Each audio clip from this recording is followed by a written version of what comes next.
Amados, a paz do Senhor. Amém. Glória a Jesus.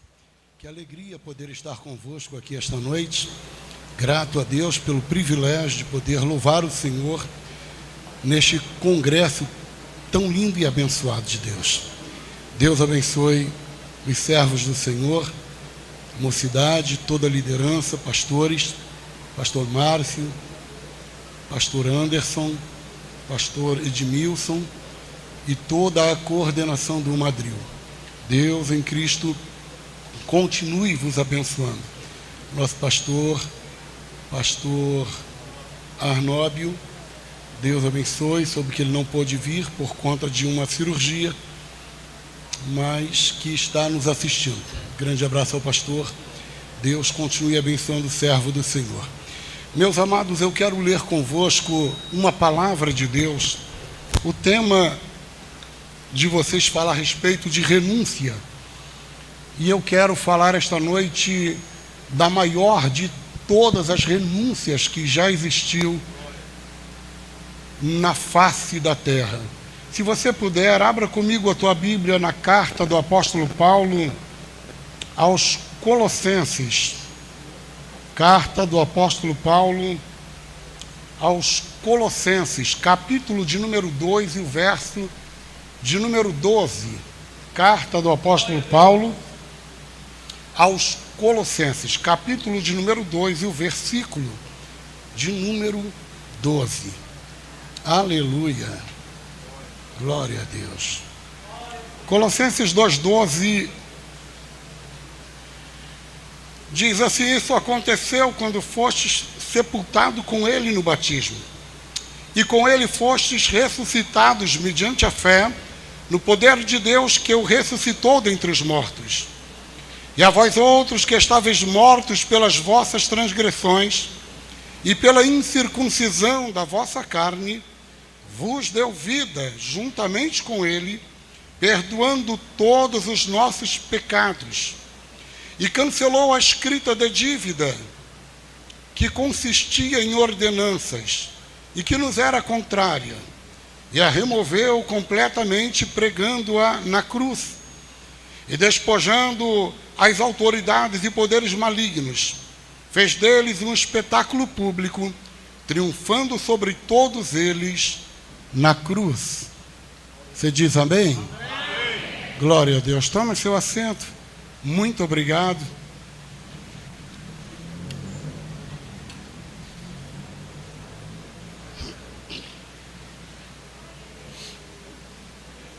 Aleluia. Glória a Jesus.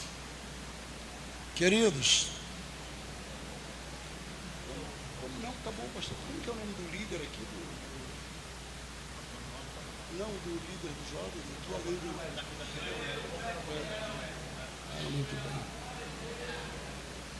Estava perguntando aqui ao pastor o nome do coordenador aqui da região, irmão Wellington. Deus abençoe, servo de Deus. Viu? Deus abençoe, irmão Wellington. Viu? Continue te abençoando. Queridos, esta noite, como eu disse, eu quero lhes falar sobre a maior de todas as renúncias que já existiu no planeta. A Bíblia diz que Paulo vai escrever, ele escreve uma carta aos Colossenses, e o povo desta região era um povo muito voltado ao misticismo, às crendices. Era um povo voltado aos cultos a anjos. E eles acreditavam que os anjos eram dignos de glória. E na mente desse povo, Jesus era um anjo um pouco maior, mas também um anjo, e por isso também digno de glória. Por isso Paulo vai escrever a este povo, e no capítulo 1 deste livro, desta carta, Paulo escrevendo, ele diz que Jesus não é anjo, mas a imagem visível do Deus invisível, a coroa de toda a criação. todas as coisas foram feitas por Ele, e sem Ele, nada do que foi feito se fez. Paulo está falando da grandeza deste Deus, do poder deste Deus, da majestade deste Deus. O salmista, no Salmo 24, quando ele vai falar da grandeza deste Deus, ele diz que Ele é o Senhor da glória. O Senhor da glória. Ele não é um Senhor de glória. Ele não é um rei de glória. Mas o salmista disse: abriu a portais eternos, e entrará o Rei da glória.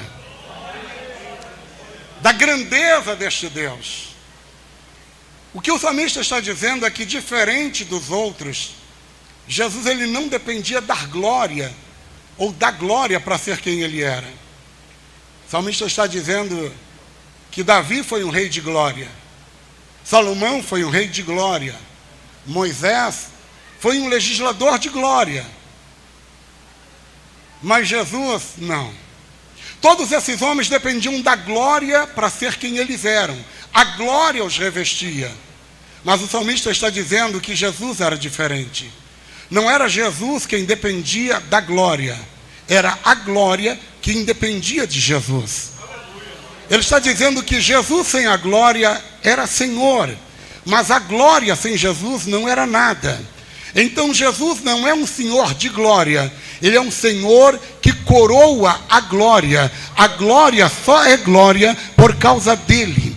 A glória só existe por causa da grandeza dEle. O brilho da glória depende dEle. Se a glória resplandece é por causa dEle. Ele é Senhor da glória. E é deste Deus, deste Senhor, que Paulo está falando. O detalhe é que Paulo vai explicar, ou tentar mostrar a este povo, que este Deus de glória, ou da glória, este Deus tão poderoso, precisou morrer. E aí dá um nó na cabeça desse povo. Como é que se explica para alguém que um Deus tão grande precisa morrer? Como explicar para alguém que este Deus tão tremendo precisou morrer? E para entendermos isto e este processo, a gente viaja no tempo. E lá no livro de Gênesis, a Bíblia diz que criou Deus os céus e a terra. E a Bíblia diz que quando Deus vai recriar a terra, o Espírito do Senhor pairava sobre a face do abismo. A Bíblia diz que a terra estava sem forma e vazia. Algo sem forma é algo que não se entende o que é, indescritível. Algo vazio é algo que não tem nada a oferecer a ninguém. Mas mesmo assim Deus estava lá. E a gente pergunta a Deus: a terra está um caos, não tem nada para oferecer a ninguém. O que é que o Senhor fazia ali? Deus é o único que consegue habitar no meio do caos e fazer do caos um verdadeiro paraíso. Deus está naquele caos. Primeiro porque a terra, mesmo destruída, era dele. E Deus não abre mão do que é dele em hipótese alguma. Pode estar quebrado, abandonado, desacreditado, mas se for de Deus, Deus vai aonde você estiver. Segundo, porque Ele é o único que tem este poder de, no meio do caos, transformar o caos num paraíso. Deus recria a terra, e a Bíblia diz que quando Ele termina de recriar a terra, Ele faz o homem. E quando Deus faz o homem, a Bíblia diz que Ele chama o homem e diz: domine sobre as aves dos céus, os peixes do mar e as feras do campo. Deus não fez o homem para ser pisado. Deus fez o homem e deu a ele poder, domínio. Mas Deus também deu uma ordem. Há uma árvore no meio do jardim, e ela produz o fruto da ciência do bem e do mal. Não coma do fruto desta árvore. No dia que você comer, certamente morrerá. E a morte aqui dita por Deus não é a morte física apenas, mas é a ausência do próprio Deus. Por quê? Porque Deus é vida. E se Deus não está presente, logo a morte reina. A única forma de termos vida é em Deus e através de Deus. Se Deus não estiver presente, não existe vida. E o Senhor disse isto a Adão: no dia em que você pecar, o meu espírito vai se ausentar. E se a minha presença se ausentar de você, carro não preenche o vazio, dinheiro não preenche o vazio, fama não preenche o vazio, nada vai preencher este vazio. Você precisa de mim para preencher este vazio. A Bíblia diz que o homem pecou. Mesmo sendo orientado por Deus, o homem pecou. E quando o homem peca, a Bíblia diz que ele percebe que está nu. A nudez ali é muito mais que física. É uma nudez de caráter. É uma nudez espiritual. E o homem foge. E vem a pergunta de Deus. E por mais redundante que pareça ser, Deus chama o homem e diz: Adão, onde você está? A pergunta não é porque Deus não sabia. É Deus dizendo: Adão, veja onde o pecado te colocou. Veja onde o pecado te levou. Onde é que você está? Veja a tua condição. Veja aonde você chegou com o teu pecado. O homem peca. E quando o homem peca, a Bíblia diz que pelo pecado a morte entrou no mundo. Pelo pecado a morte entrou no mundo. Vamos pregar junto essa noite? Glória a Deus. Aleluia. É para acordar, né, irmão? Vamos pregar junto? Olha aí para quem está ao teu lado e diga: pelo pecado, a morte entrou no mundo. Agora diz assim para ele: a morte só tem uma porta de entrada. Olha para o teu irmão e diga: é o pecado. Agora olhe para mim, escute. A Bíblia diz que o homem peca e a morte passa a dominar, a reinar sobre a humanidade. Não era para ser assim, mas por causa do pecado do homem, a morte agora está reinando e dominando. É interessante porque a Bíblia diz que todos pecaram e destituídos estávamos da glória de Deus. Toda a humanidade pecou. Não há um justo, diz a Bíblia, um justo sequer. Todos pecaram. E a Bíblia diz que o salário do pecado é a morte. Toda a humanidade está sujeita à morte. Uma irmã um dia me ligou e disse: pastor, a filha da minha vizinha, um bebê, pastor, sem pecado, morreu. E nós estamos muito tristes. Eu digo: irmã, eu tenho uma notícia para lhe dar. Se essa criança não tinha pecado, corre lá e abre a sepultura, porque ela está viva. E ela disse: não, pastor, o médico atestou o óbito. Eu disse: irmã, se o médico atestou o óbito, então esta criança tinha pecado. Ela disse: pastor, mas era só um bebê. Eu digo: minha filha, todo o homem, todo ser humano nasce com pecado. A gente não nasce pecando, mas a gente já nasce com pecado. O pecado já vem de fábrica. A gente já nasce com pecado. Davi disse: em pecado eu nasci e em pecado me concebeu minha mãe. Todo homem nasce em pecado, todo ser humano. E a maior prova disto é que todos morrem. E a morte só entra pelo pecado. Mas quer ver outra coisa interessante? Uma criança nasce. O pai não leva para ninguém, fica em casa, guardada até tomar a vacina. Com poucos dias de nascido, essa criança já aprendeu a fazer manha, birra, pirraça. Deixa eu te perguntar uma coisa: quem foi que ensinou o bebê a fazer manha? Quem foi que ensinou o bebê a fazer pirraça?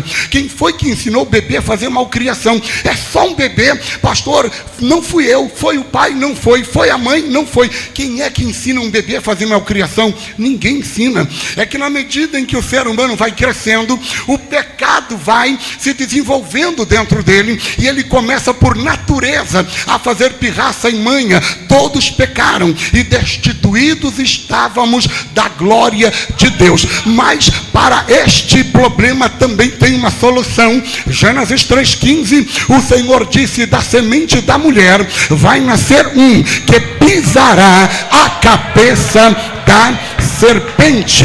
Há uma forma, aleluia. Na Bíblia existem 3 coisas que eu acho curiosas. Por exemplo, a Bíblia diz que Isaías viu Jesus chegando. E como é que ele chega? No ventre de uma virgem. Ele chega no ventre de uma moça virgem. Isaías vê Jesus chegando. Os discípulos, por outro lado, vê Jesus sendo assunto ao céu. E aí a Bíblia diz que eles ficam olhando até Jesus ser coberto pelas nuvens. E depois que Jesus é encoberto pelas nuvens, eles não veem mais nada. Mas lá no livro dos Salmos, como eu citei, 24, o salmista está tendo uma visão. E a visão que ele está tendo não é a de Isaías e não é a dos discípulos. Qual é a visão que ele está tendo? Ele está tendo a visão depois da nuvem. E o que é que acontece depois da nuvem? Ele está vendo um Cristo vitorioso, e ele está escutando alguém gritando: abriu a portais eternos, entrará o Rei da Glória. Ele está voltando. Mas para tudo isto acontecer, primeiro ele veio. E como é que ele vem? Porque toda a humanidade está em pecado. Mas a Bíblia diz que Jesus ele vai nascer de um nascimento virginal. Ou seja, ele é gerado no ventre de Maria. O anjo disse: o Espírito do Senhor se apoderará de ti, e conceberás, e darás à luz um filho. Porque toda vez que o Espírito de Deus toma alguém, toda vez que o Espírito de Deus se apossa de alguém, toda vez que o Espírito de Deus entra na vida de alguém, algo maravilhoso nasce na vida deste alguém. Na vida de Maria nasceu o Criador do universo. A Bíblia diz que ela recebe a palavra, o Espírito de Deus entra, e aí Jesus agora está sendo gerado. Jesus nasce, e diferente de outros, Jesus não nasce num pecado. Por quê? Porque ele não é gerado de uma conjunção carnal entre um homem e uma mulher. Ele é gerado pelo Espírito Santo de Deus. E ele vem, e ele nasce puro e sem pecado. Jesus não tem pecado. Jesus não tem pecado. Ele nasce santo, ele nasce puro, ele nasce sem pecado. E a Bíblia diz que ele cresce. E na medida em que Jesus ele vai crescendo, ele vai trabalhando, e ele pode tomar muitas decisões. Jesus poderia na sua mocidade dizer: sabe de uma coisa, eu vou desistir desse povo. Mas ele renunciou tudo por causa de vocês. Parece que eu imagino Jesus se tornando adolescente, olhando os outros adolescentes querendo casar, e eu imagino ele olhando e dizendo: não, lá em Rio Largo vai ter uma igreja e uma mocidade que vai me adorar, e por causa desta mocidade eu renuncio tudo. E ele vai renunciando e abrindo mão de tudo. Ele vai passando pela vida, e quando ele chega aos 30 anos de idade, ele está iniciando o seu ministério. E Jesus ele começa a pregar. E depois de 3 anos pregando, a Bíblia diz que finalmente Jesus vai à cruz do Calvário. Isso é uma escolha. Isso é uma escolha. E quando Jesus ele vai à cruz, e é aqui que eu quero que você prenda a sua atenção, ele vai desmontar um monte de coisa aqui nesse momento. Jesus ele foi à cruz. E o que era a cruz? A cruz não era um parque de diversão. A cruz não era um dia de consagração. A cruz não era um detalhe da história do homem. A cruz era o pior lugar da humanidade. Não existia um lugar pior do que a cruz. A cruz, ela desmoralizava. A cruz, ela ridicularizava. A cruz era sinônimo de maldição. maldição. Maldito todo aquele que for pendurado no madeiro. E a Bíblia diz, e ele se fez maldito por nós. O castigo que nos traz a paz estava sobre ele. E pelas suas pisaduras nós fomos sarados. Ele vai à cruz, e ir à cruz era uma coisa horrível. E a primeira coisa que ele vai vencer na cruz é o orgulho, a prepotência, a exaltação. Porque a Bíblia diz que todos pecaram. E começou com Lúcifer. A Bíblia diz que o anjo de luz disse, subirei ao céu e farei o meu trono acima do trono do Altíssimo e serei semelhante ao Altíssimo. Caiu. A Bíblia diz que quando Eva está no jardim, Satanás vem falar com ela e diz, se você comer deste fruto, você vai se tornar semelhante ao Altíssimo. Percebe? Essa síndrome de igualdade não é nova, isso é antigo. A Bíblia diz que no desejo de ser igual a Deus, Eva comeu do fruto e caiu. Todo ser humano na história da humanidade que tentou ser grande, caiu. Todo ser humano que tentou ser alguma coisa, caiu. A Bíblia diz que Nabucodonosor foi comer capim. Herodes foi comido de bicho. Todo ser humano que um dia bateu no peito e disse, eu sou grande, caiu. Todos tentando ser Deus, caíram. Mas a Bíblia diz que Deus, que Jesus, sendo Deus, não teve por usurpação ser igual a Deus, mas esvaziou-se a si mesmo, tomando forma de homem, e sendo homem, foi obediente até a morte, e morte de cruz. Todos fizeram o caminho inverso. Todos tentaram subir e desceram. Jesus, ele desceu o mais profundo. Foi até o ventre de uma caipirinha, de uma menininha lá do interior. Foi até o ventre de uma virgem. Ficou 9 meses alojado lá dentro, exprimido. O Deus do universo ficou 9 meses guardado ali dentro, esperando o momento. Nasceu, foi feito homem. Nasceu 100% homem. Se humilhou, se esvaziou, carregou uma cruz pesada, foi obediente até a morte, e morte de cruz, pelo que Deus o exaltou soberanamente, e lhe deu um nome que está acima de todo nome, para que ao nome de Jesus Cristo, todo joelho nos céus, na terra e debaixo da terra se dobre, e toda língua confesse que Jesus Cristo é Senhor, para a glória de Deus Pai. Oh querido, se você quer vitória na tua vida, o caminho é renúncia. Se você quer subir, o caminho é renúncia. Se você quer ser abençoado, o caminho é renúncia. Quer vitória, o caminho é renúncia. Quanto mais você desce, mais Deus te exalta, mais Deus te levanta. Tem alguém entendendo a voz do Todo-Poderoso? Levante a tua mão e diga, glória a Deus. O caminho é o inverso. Aleluia. O próprio Cristo disse, todo aquele que tentar ganhar a sua vida, perdê-la-á. Mas todo aquele que perder a sua vida por amor de mim, ganhá-la-á. Cutuca quem está do lado e diz assim, o caminho da vitória é a renúncia. Diga para ele, o caminho da vitória é a renúncia. E a maior prova disto,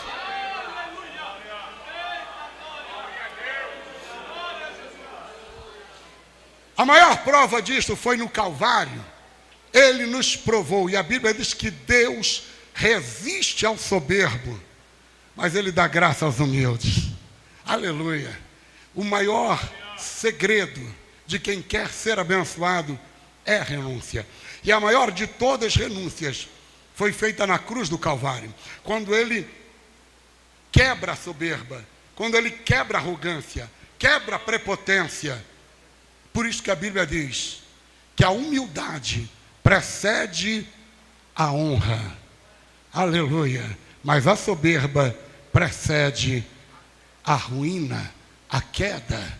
Então, se você quer uma vida de vitória, cutuca de novo quem está do lado e diz assim: o segredo é renúncia. Diga de novo: o segredo é renúncia. É abrir mão da tua carne, é abrir mão do teu desejo, é dizer não para o mundo, é dizer não para o inferno e dizer: Deus, eu abro mão de tudo. Porque quanto mais você abre a mão, mais Deus te abençoa. A Bíblia diz que Jesus, ele foi à cruz. Mas, como eu disse, a cruz não é um lugar qualquer. A cruz era horrível. Pior lugar da terra era a cruz do Calvário. O pior lugar da terra era a cruz do Calvário. Lugar de vergonha. Estar numa cruz. A Bíblia diz que um certo Simão Cirineu fora constrangido a levar a cruz com Cristo, porque era constrangimento estar debaixo da cruz. Era vergonhoso, era vexaminoso. A cruz era um lugar de abandono, de dor, de pavor, de solidão, de maldição. Era a cruz. E o meu Cristo foi lá. Eu escutei uma história verídica há uns anos atrás. E aquele Roberto Cabrini, que é um repórter, ele foi entrevistar uma mulher lá no Rio de Janeiro, num lugar chamado Alemão. E quem conhece um pouco do Rio de Janeiro sabe que o Morro do Alemão não é qualquer pessoa que vai. É perigoso demais. É um dos lugares mais perigosos do Rio. Senador Camará, Morro do Alemão, perigosíssimo. E ele, contando a história desta mulher, foi entrevistar e saber qual era a história dela. E ela disse: seu Cabrini, há um tempo atrás eu estava dormindo e o meu telefone tocou. E quando o meu telefone tocou, eu atendi, era de madrugada, e alguém me disse: dona, o teu filho está no micro-ondas. Micro-ondas lá no Rio é quando eles pegam uma pessoa viva e põem dentro dos pneus para queimar a pessoa viva. Eles chamam de micro-ondas. E o menino disse: o teu filho está no micro-ondas. E antes que o dia amanheça, ele vai ser queimado vivo.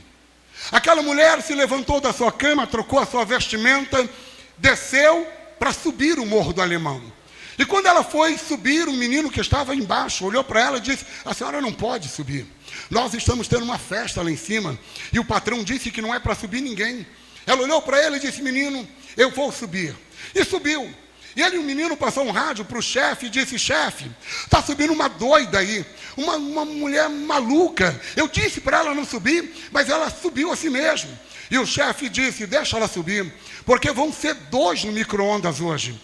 E ela, contando a história, ela disse: quando eu cheguei lá em cima, eu perguntei quem é o chefe. E um rapaz, cheio de cordão no pescoço, veio falar comigo. Estavam realmente tendo uma festa, muita bagunça, bebida, droga, música alta. E quando aquele rapaz veio falar com ela, olhou para ela e disse: a senhora é louca? O que a senhora quer aqui uma hora dessa?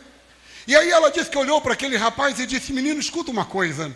Eu sou uma serva de Deus, mulher do círculo de oração da Assembleia de Deus.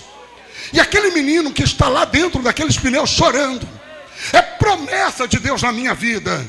E eu vim aqui para lhe dizer que nem você e nem o inferno me impede de levar meu filho vivo para casa hoje. Não existia um lugar pior para aquele menino estar do que aqueles pneus, do que aquele lugar. Mas aquela mãe foi lá. Aquele rapaz, o chefe da quadrilha, olhou para ela e disse: dona, a minha mãe também é uma serva de Deus, mulher do círculo de oração, e eu sei reconhecer uma autoridade maior que a minha. E a senhora, dona, tem mais autoridade do que eu. Pega teu filho e leva ele para casa. E ela levou o filho para casa. Eu estou lhes dizendo isso para lhes mostrar que Cristo foi no pior lugar da terra. E quando ele está no pior lugar da terra, lugar de condenação, de vergonha, de pavor, um homem que está ao seu lado, olha para ele no meio daquele caos e diz: Senhor, lembra-te de mim quando entrares no teu reino. Eu imagino a cruz dizendo: é doido, quem manda aqui sou eu, não tem ninguém mais poderoso do que eu aqui, e não existe rei na cruz. Mas Jesus olhou para aquele homem e no meio daquele caos e disse: filho, ainda hoje eu te arranco deste caos e te levo para o paraíso comigo. Ainda hoje eu te arranco daqui e te levo para o paraíso. Ele é o único que entra no caos, te arranca do caos e te põe no paraíso. paraíso. Tem alguém aqui que acredita que Ele é poderoso para fazer isso? Posso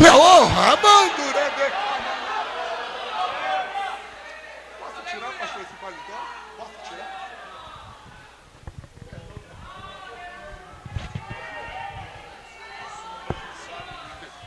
Não aguento calor não, está quente.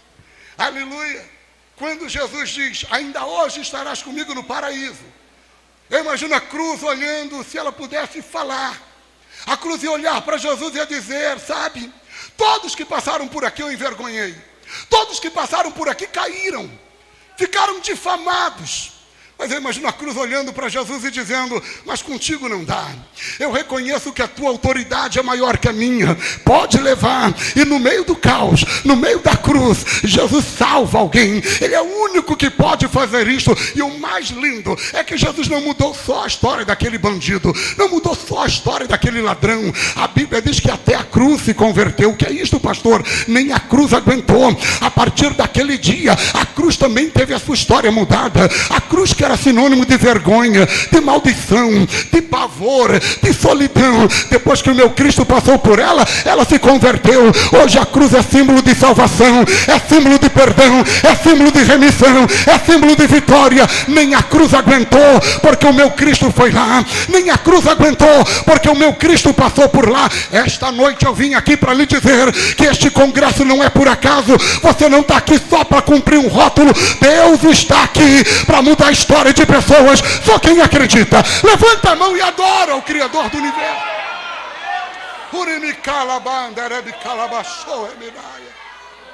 Ele muda a história da cruz. Aleluia.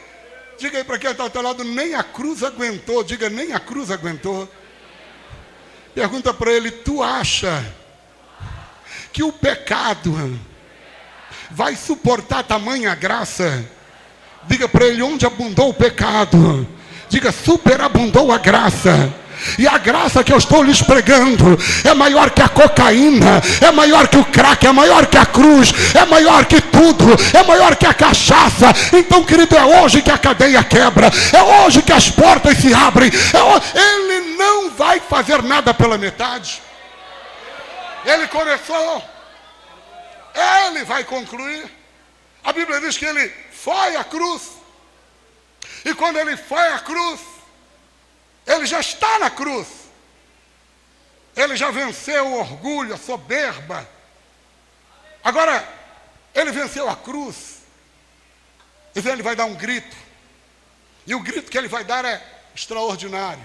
Jesus vai dizer assim, Pai, está consumado. Tetelestai.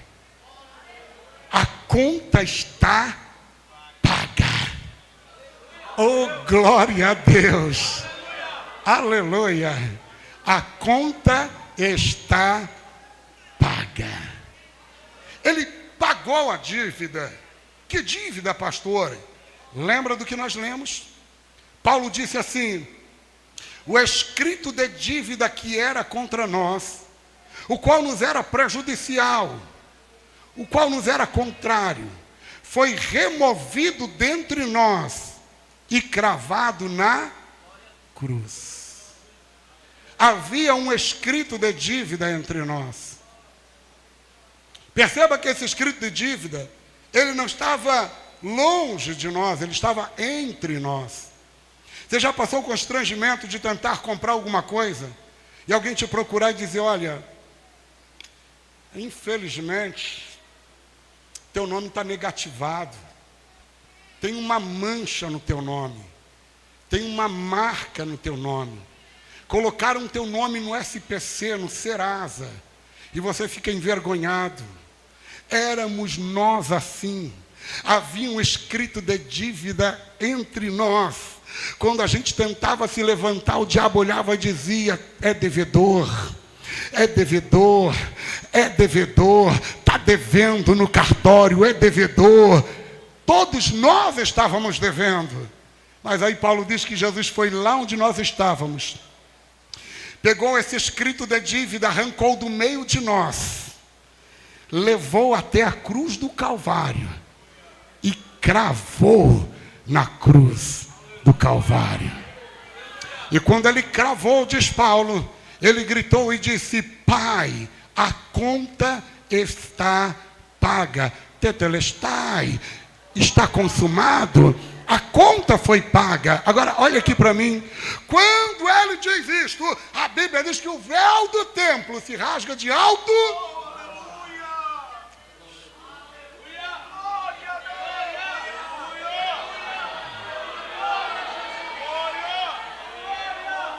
Você sabia que existem coisas que a gente faz hoje que são reflexo do que o povo já fazia no tempo de Jesus? Muita coisa que a gente faz hoje, sem saber, já se praticava antes. Olha que coisa interessante. Talvez você diga: pastor, o que é um escrito de dívida? Um escrito de dívida é um cheque, uma promissória, é uma conta a ser paga, o recibo, é um escrito de dívida. Agora, imagine que o escrito de dívida é um cheque. Pensa aí comigo. Todo mundo aqui sabe que é um cheque. O cheque é um escrito de dívida. Você assina e põe um valor. Agora, imagina que o cheque voltou. Aí você diz: misericórdia, pastor. E nessa pandemia, né, irmão, que teve de cheque voador só o sangue. Imagina que o cheque voltou, e quando o cheque volta, a gente entra em parafuso. A gente desespera. Cheque voltou, e aí a gente diz: meu Deus, o cheque voltou. Qual é a nossa preocupação? É o cheque voltar 2 vezes, porque ele já voltou a primeira. Aí o que é que a gente faz? A gente liga para quem está com o cheque e diz: pelo amor de Deus, não deposite o cheque de novo, segura, porque eu vou trabalhar, vou pagar a conta e vou resgatar o cheque. E não é isso que a gente faz? E quando a gente resgata o cheque, embora a gente possa dar baixa nele no banco, a gente fica tão feliz que a gente pega o cheque e rasga. O primeiro Adão voltou. Aí o pai ficou de pé. Aí, antes da gente ir lá para o Banco Central dos Infernos, Jesus se colocou de pé também. Ele disse: Pai, manda para o Banco Central agora não. Eu vou descer, vou pagar essa conta, vou resgatar esse cheque e vou trazê-los de volta para o Senhor. Jesus, ele desce, é o segundo Adão, ele vem, trabalha, resgata o escrito de dívida, leva até a cruz do Calvário, e quando ele crava o cheque, não é Jesus quem vai rasgar, é o Pai. Quando ele diz: Pai, a conta está paga, o Pai pega o véu do templo e rasga de alto a baixo, como quem diz: a conta está paga, o cheque é rasgado, não tem mais dívida, você foi perdoado, você já foi perdoado, há perdão de Cristo. Levante a tua mão e diga glória a Deus, porque há perdão de Cristo para a tua vida. Jesus já te perdoou, Jesus já trabalhou o teu perdão. Ele fez isto por amor da igreja. Quando ele diz: está consumado, o pai rasga o cheque. Quando o pai rasga o cheque, Paulo abre a boca lá na frente e diz: portanto agora ninguém poderá intentar acusação contra os escolhidos de Deus. É Ele quem nos justifica, outrora quem morreu e ressuscitou. Portanto agora nenhuma condenação há para quem está em Cristo Jesus. Levanta a tua cabeça, você veio para cá para adorar a Deus e o diabo está dizendo que você não pode. É mentira, você pode, porque o sangue de Jesus Cristo nos purifica de todo pecado. Levante a tua mão, diga glória ao Todo-Poderoso. Oh, remecala bandarabandarácia. Alabandarariofácia. Ele dá o primeiro grito. O véu do templo rasga de alto a baixo. Mas ele vai dar o segundo grito. Olhe para mim, porque eu não vou lhe cansar não. Quando ele dá o segundo grito, ele diz assim: Pai, em tuas mãos eu rendo o meu. Agora, perceba isso. Jesus, ele não está machucado. Não. Jesus, ele está moído. Isaías diz, ele foi moído pelas nossas transgressões. A Deus agradou moê-lo. Jesus está moído. Os chicotes que entram nele, você já ouviu isso? Tem pedaços de osso na ponta. Quando puxam, a carne sai junto e dilacerações são feitas. Jesus está vazando para tudo que é lado. Jesus está moído. É por isso que quando você vai participar da ceia, você não deve comer o pão de qualquer jeito, engolir o pão. Por quê? Porque ele disse fazer isto em memória de mim. O moer o pão, ele disse, isto é o meu corpo. Quando você está comendo o pão, teu dente está entrando dentro do corpo. Está penetrando o pão. E aí é que vem a memória. Você deve lembrar que assim como aquele pão está sendo triturado pelo teu dente, ele, por amor da minha e da tua alma, foi triturado também, foi moído também. Ele também foi moído pelos nossos pecados. Ele escolheu isto.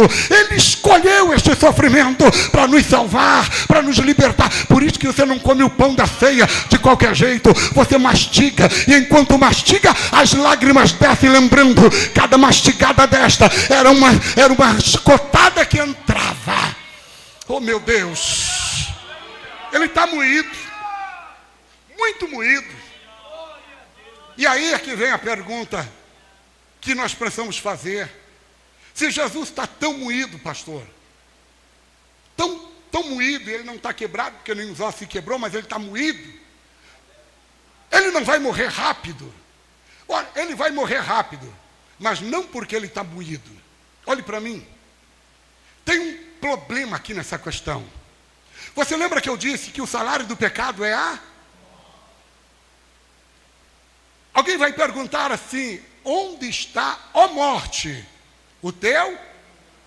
Porque o aguilhão da morte é o pecado. O que a Bíblia está dizendo é, a morte precisa do aguilhão dela para tocar em alguém. E alguém está olhando para Jesus e dizendo, ei morte, cadê o teu aguilhão na vida dele? O que estão perguntando é, cadê o pecado nele? Onde é que tem pecado nele, morte? Porque você só entra pelo pecado, não é? Cadê pecado nele? Onde é que tem pecado nele, morte? A morte está olhando para Jesus. Imagina a luta.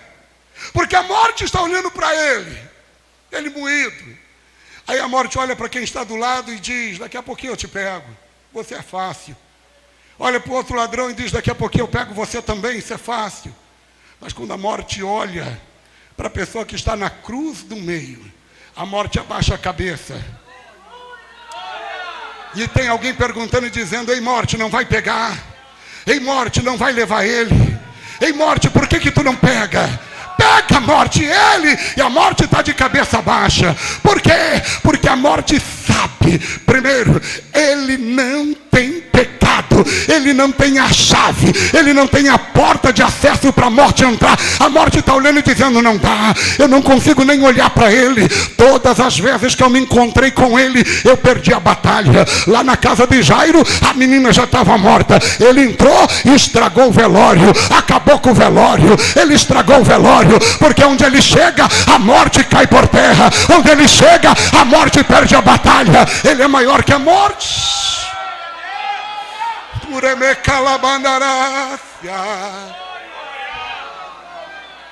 Morte está olhando para ele dizendo, não dá para brincar com ele não. Coisa com ele é muito séria.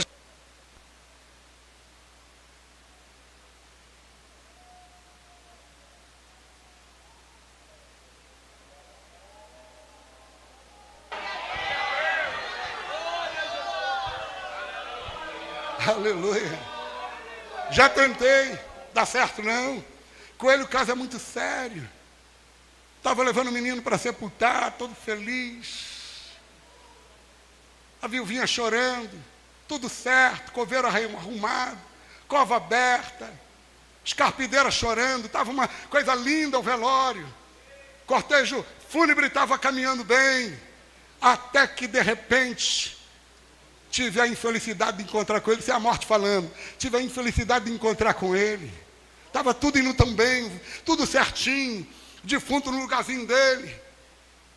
Qualquer um que passasse ali e olhar para os discípulos e dizer: ops, vamos fazer silêncio, vamos respeitar a senhora que está de luto, olha aí o cortejo fúnebre. Qualquer pastor faria isso.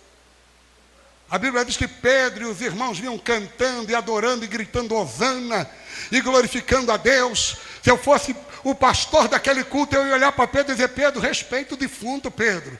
Jesus fez diferente. Jesus olhou para o defunto e disse: defunto, respeita o culto. Você com essa cara de defunto num culto gostoso, né? Respeita o culto. A Bíblia diz que Jesus parou, olhou para o defunto, tocou no defunto, ressuscitou o defunto. E aí que o Pentecoste começou. Porque todo fúnebre, todo velório que Jesus participou, ele estragou o velório. Ô querido, se tem alguém hoje aqui com cara de velório, cara de defunto, ele é bom para estragar velório. Ele é bom para estragar velório. Oh meu Deus do céu.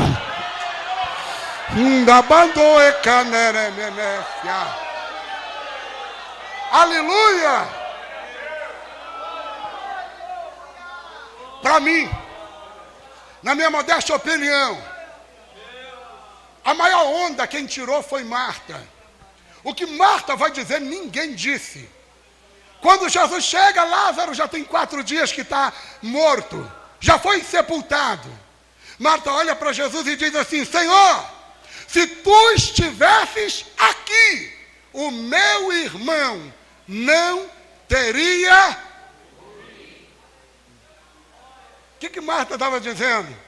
Marta estava dizendo: a morte aproveitou a tua ausência para levar Lázaro. Porque se o Senhor tivesse aqui, ela não tirava essa onda, não. Eu duvido ela ter essa coragem de levar o meu irmão se o Senhor tivesse aqui. Ela só levou porque o Senhor não estava. Porque aonde o Senhor está, a morte não tira a onda. Aonde o Senhor está, a morte não tem vez. Aí Jesus olhou para Marta e disse: Marta, Marta, Marta, eu não te hei dito que se tu creres, tu verás a glória de Deus. Pai, eu não tenho dito para você. Aleluia, aleluia, aleluia.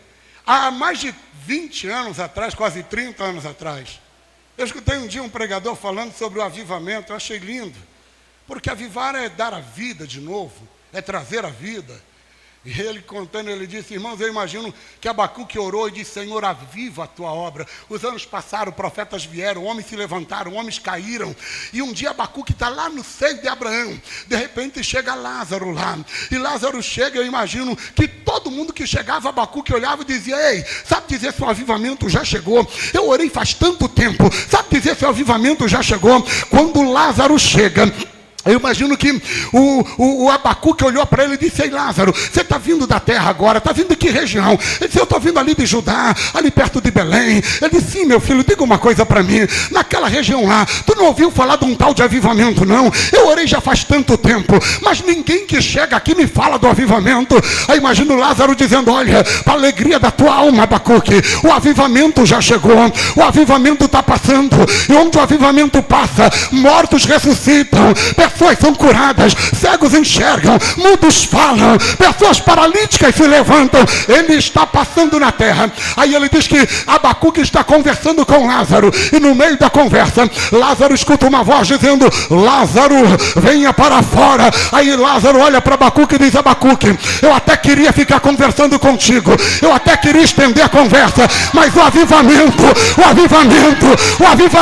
está me chamando lá, eu preciso voltar. Este avivamento já chegou aqui. Levante a tua mão, abra a tua boca e diga: glória a Deus.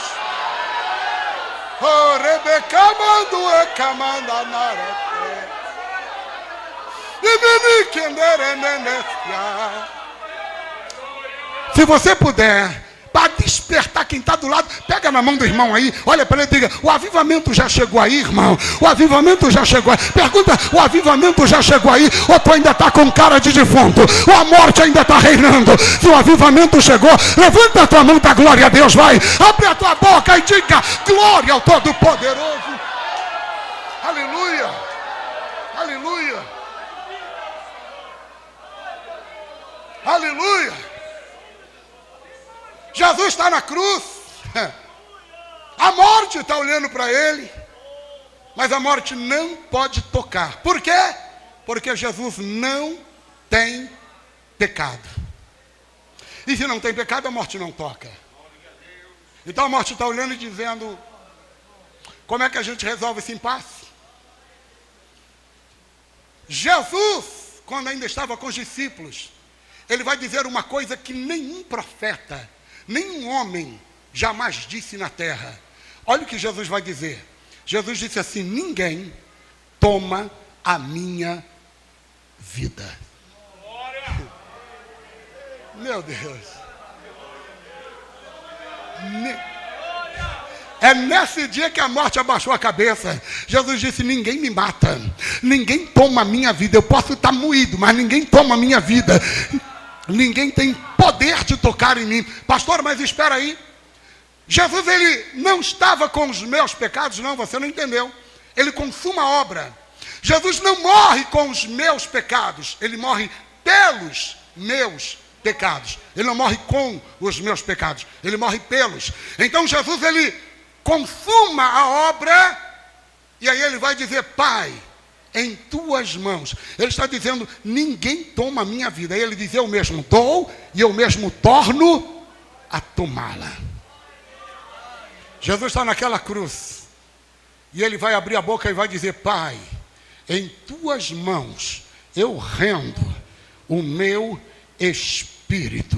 Ali Jesus se entregou. Jesus estava dizendo: eu poderia até não morrer, mas eu vou renunciar a minha vida para levantar uma igreja poderosa na terra. Eu vou renunciar o meu direito. Jesus, ele abre mão da própria vida. Isto é a maior renúncia que já existiu na face da terra. Ele abriu mão da própria vida. Para quê, pastor? Para você e eu não irmos para o inferno. Ele abriu mão da própria vida. Para quê? Para você não ficar cabisbaixo, triste, para a depressão não tomar conta da tua vida. Ele abriu mão da própria vida. Para quê? Para que o teu nome estivesse escrito no livro da vida. Ele abriu mão da própria vida. Para quê? Para te tornar um vencedor, um vitorioso, um filho de Deus, um servo do Senhor. Ele abriu mão da própria vida para te encher de glória, para te levantar, para te dar vitória na terra. Oh querido, ele disse: sabe de uma coisa? Eu podia até não morrer, mas eu vou morrer. Eu vou encher este povo da minha glória. Eu vou encher este povo da minha presença. E aí ele morre.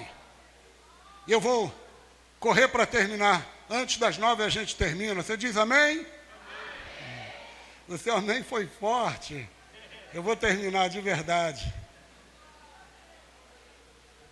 A Bíblia diz que ele rende o Espírito.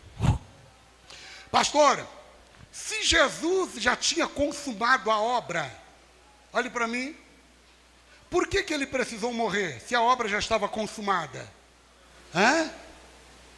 Hebreus 9,16, o autor aos Hebreus diz assim: porque se há um testamento, faz-se necessário que o testador, ou que se comprove a morte de quem o fez.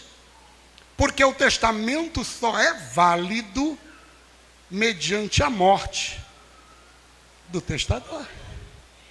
É a certidão de óbito.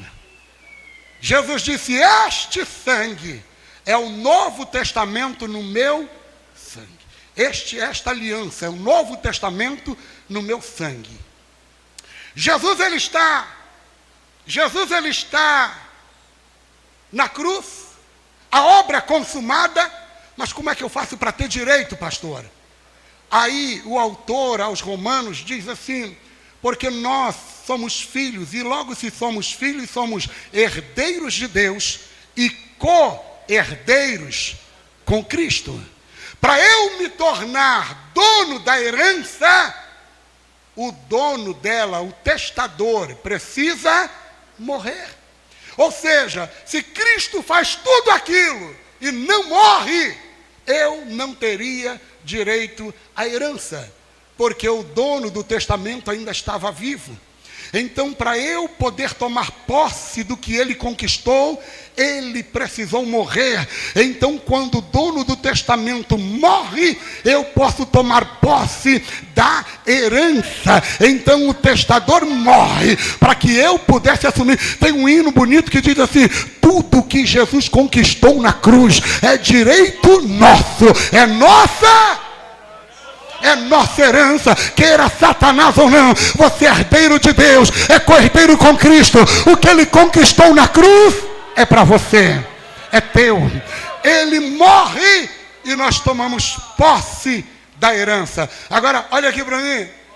Jesus morreu. Mas tem uma coisa que eu acho lindo na Bíblia. Tem coisa na Bíblia que não explica. Isso já é coisa da minha mente de pentecostal. Quando Jesus ele rende o Espírito, a Bíblia diz que a terra treme. Olha que coisa. E corpos de santos são vistos ressuscitados, andando pelas ruas da cidade santa. Não é isso? O que tem a ver uma coisa com a outra? Olha aqui para mim. Pedro pregando no dia de Pentecostes, no capítulo 2 e no verso 24, Pedro diz assim: solta as ânsias da morte, visto que não era capaz de retê-lo. Eu vou te explicar. Calma. A primeira impressão que se tem, a morte vai engolir alguém muito grande. Sabe quando você quer comer alguma coisa e o teu estômago não cabe? Alguém diz assim: joga o que está dentro fora. Alivia o ventre. Quando você alivia, cabe mais. Parece que a morte está olhando para Jesus, medindo ele, dizendo: não vai caber. Não vai dar. É grande demais.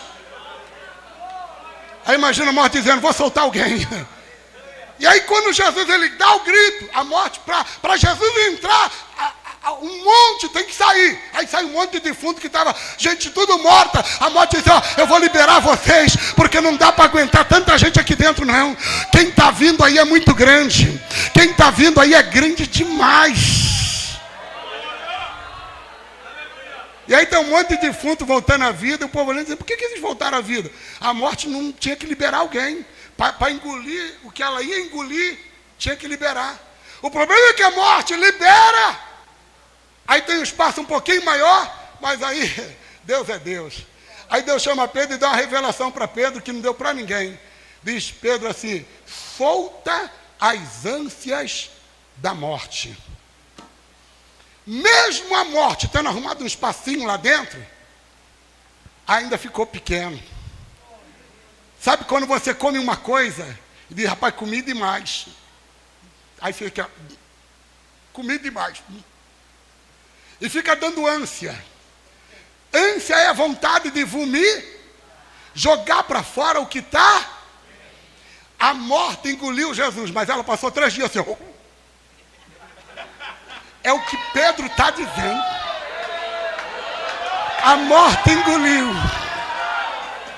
Alguém olhava para a morte e dizia: que foi, dona Morte? Ela dizia: que foi, dona Morte? Ela dizia: não estou aguentando. 3 dias a morte passou mal. 3 dias ela ficou com ânsia. 3 dias ela ficou com vontade de vomitar. No 3º dia, a morte não aguentou.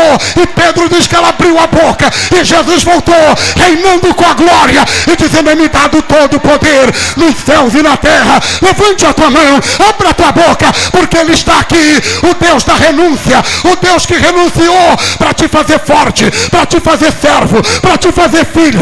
Oh, glória a Deus. Oh, glória a Deus.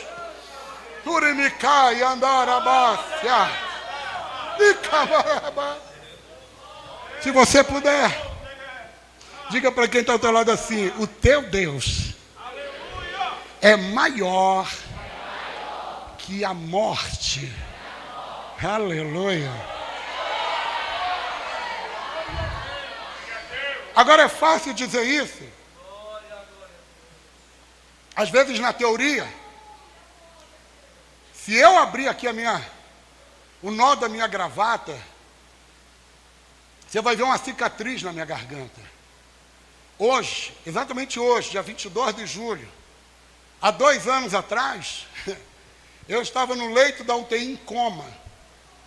2 meses em coma na UTI, com o tal da Covid, em São Paulo. 2 meses. A morte, nesses 2 meses, puxou uma cadeirinha, sentou do meu lado e ficou olhando para mim. E dizendo: vou levar, vou levar, vou levar. Mas aí o meu Cristo veio, puxou um trono, sentou do outro lado e disse: não vai levar, não vai levar, não vai levar. Aleluia. E eu estou aqui dizendo que ela não levou, porque maior é aquele que está conosco do que aquele que está no mundo. O teu Deus é maior que tudo. O teu Deus é poder.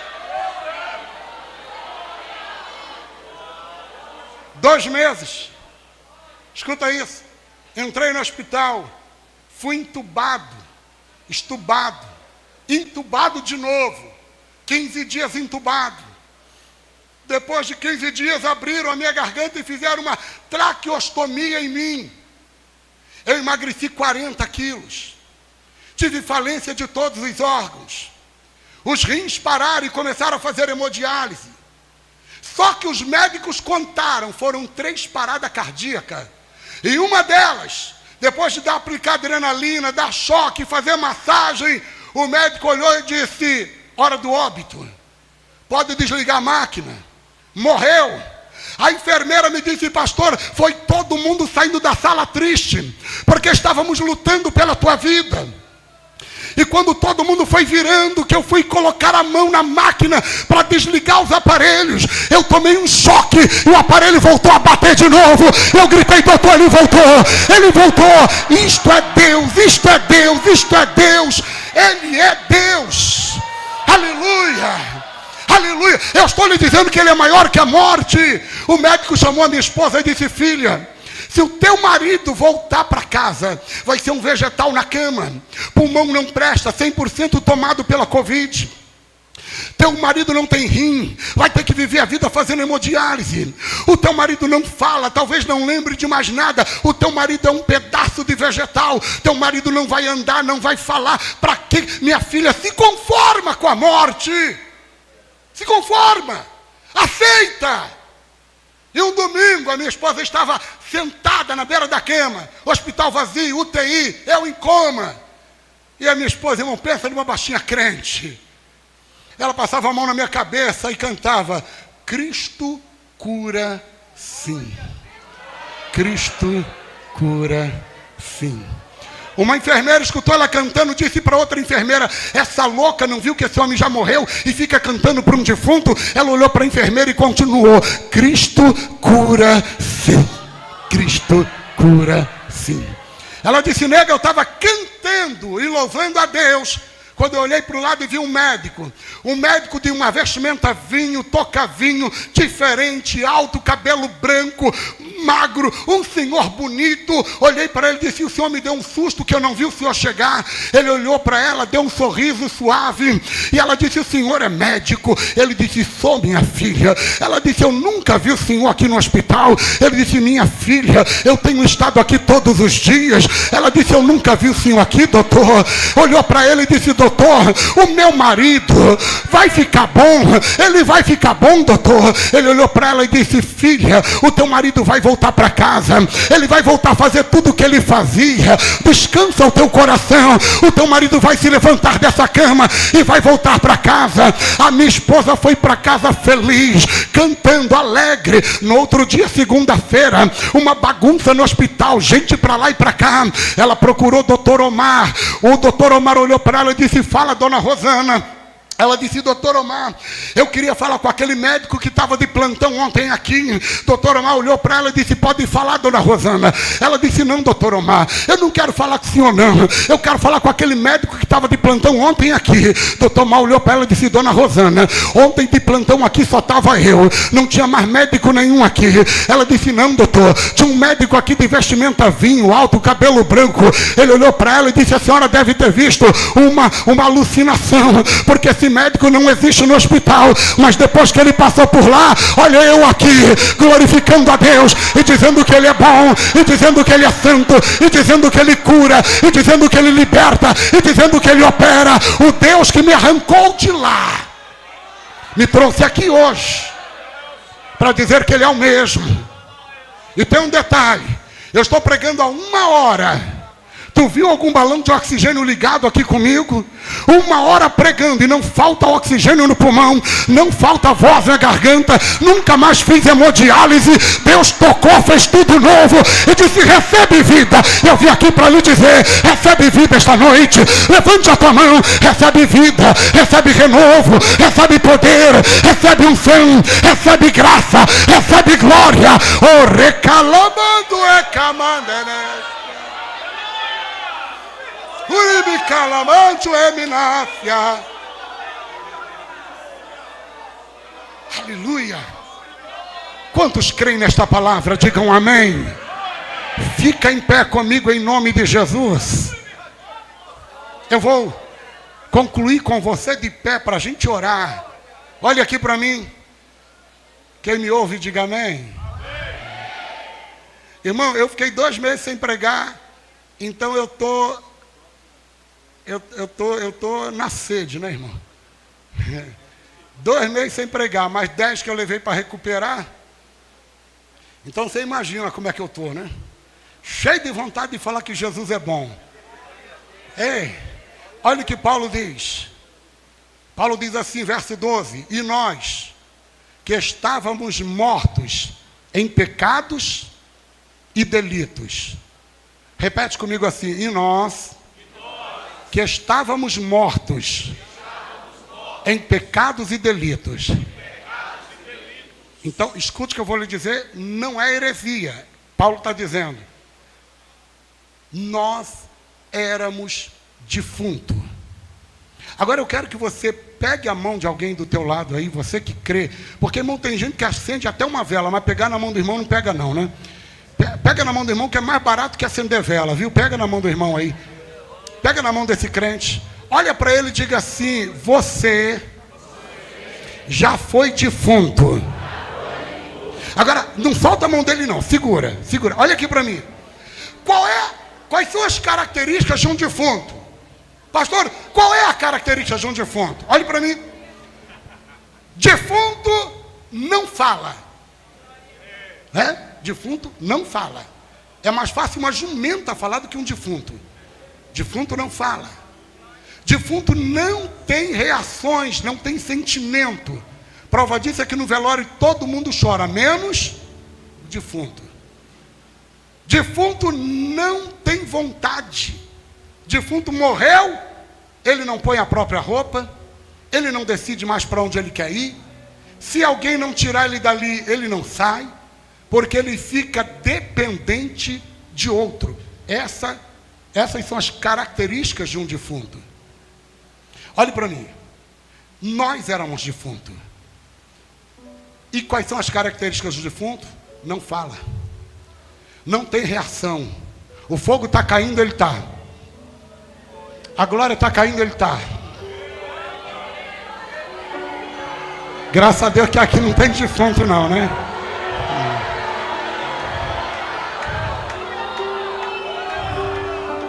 Quais são as características do defunto?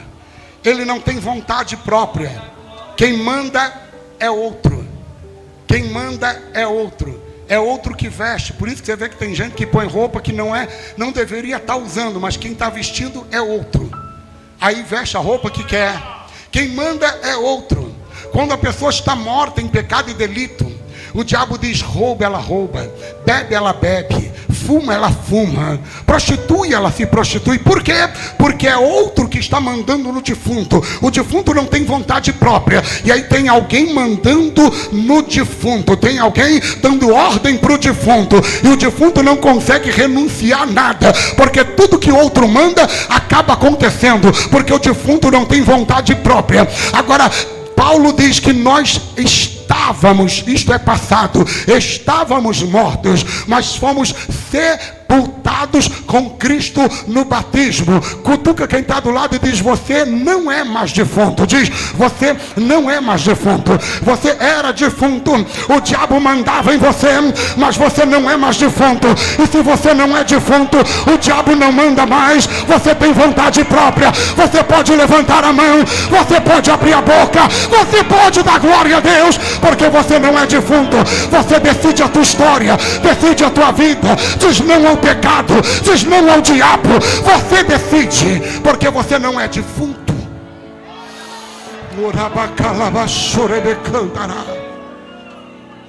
Eu quero orar pela tua vida esta noite. Aleluia. Você não é um defunto. O diabo não tem poder de decidir a tua vida. Quando ele bater a porta da prostituição, quando ele bater a porta do pecado, da pornografia, e dizer: vem pecado, vai dizer Satanás: eu não sou defunto, você não manda em mim, eu estou vivo com Cristo, ressuscitei com Ele, cheio de graça, cheio de autoridade. Você vai dizer não ao pecado, vai renunciar à prostituição, porque Cristo já te resgatou da morte. Eu quero orar. Pastor, tem alguém para louvar a Deus? Aqui? Will?